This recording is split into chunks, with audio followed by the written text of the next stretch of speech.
WeWork India अपना 3000 करोड़ का IPO launch कर रहा है, तो आइए जल्दी से इसके बिजनेस मॉडल को समझते हैं। एसेंशियली वीवर्क इंडिया पहले बिल्डिंग्स को लीज करता है, फिर उन्हें फिट आउट करके fully managed tech enabled work spaces में कन्वर्ट करता है। मतलब जो रेंट वो पे करती है और जो रेवेन्यू वो कमाती है, उसके बीच का स्प्रेड वही है इनका profit engine.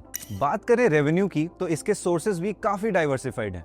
Membership fees, digital products जैसे WeWork on demand, virtual office और एंसिलरी सर्विसेज जैसे space customisation, parking, tech support. और सबसे बड़ी बात, उन्हें यूएस की तरह पूरे देश में नहीं फैलना, बस 6-7 टियर 1 सिटीज पर फोकस है जहां डिमांड स्टिकी है। क्लियरली इस मॉडल को इंडिया में ट्रैक्शन मिल रहा है।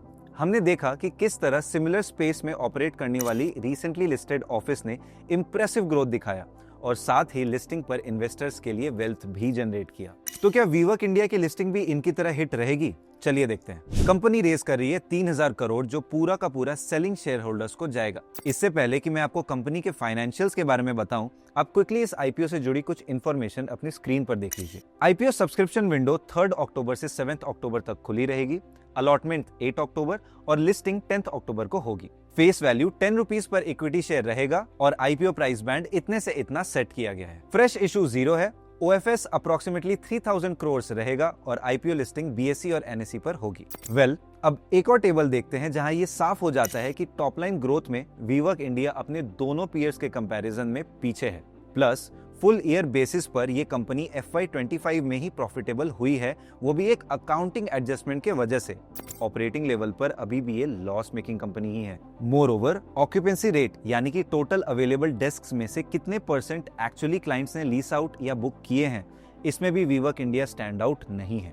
इसके बावजूद 67.67x FY25 अर्निंग्स पर यह कंपनी लिस्ट होने जा रही है। अगर वीवर्क इंडिया की स्ट्रेंथ की बात करें तो इसका टोटल स्केल और प्रेजेंस दोनों ही काफी स्ट्रॉन्ग है। Company grade A tech parks यानी कि मॉडर्न और premium business hubs in prime locations पर फोकस करते हुए कंपनी ने अपना 87% पोर्टफोलियो सिर्फ टॉप 7 टियर 1 सिटीज के 28 की वर्कस्पेस क्लस्टर्स में जमा लिया है, जहां वो 7.67 मिलियन स्क्वायर फीट पर 1.14 लाख डेस्क्स ऑपरेट कर रही है। लेकिन वीवर्क इंडिया का नेटवर्थ पास्ट में नेगेटिव रहा है और अगर वो ऑपरेटिंग लेवल पर जल्द ही प्रॉफिटेबल नहीं हुए तो कैश फ्लोज और फाइनेंशियल स्टेबिलिटी पर इंपैक्ट आ सकता है। पेरेंट कंपनी वीवर्क ग्लोबल भी इसी तरह के वीक बैलेंस शीट और हेवी लीज लायबिलिटीज के चक्कर में बैंकरप्सी तक पहुंची थी। इसीलिए इन्वेस्टर्स को खास ध्यान रखना चाहिए।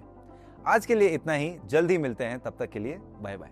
Investments in securities market are subject to market risks. Read all the related documents carefully before investing.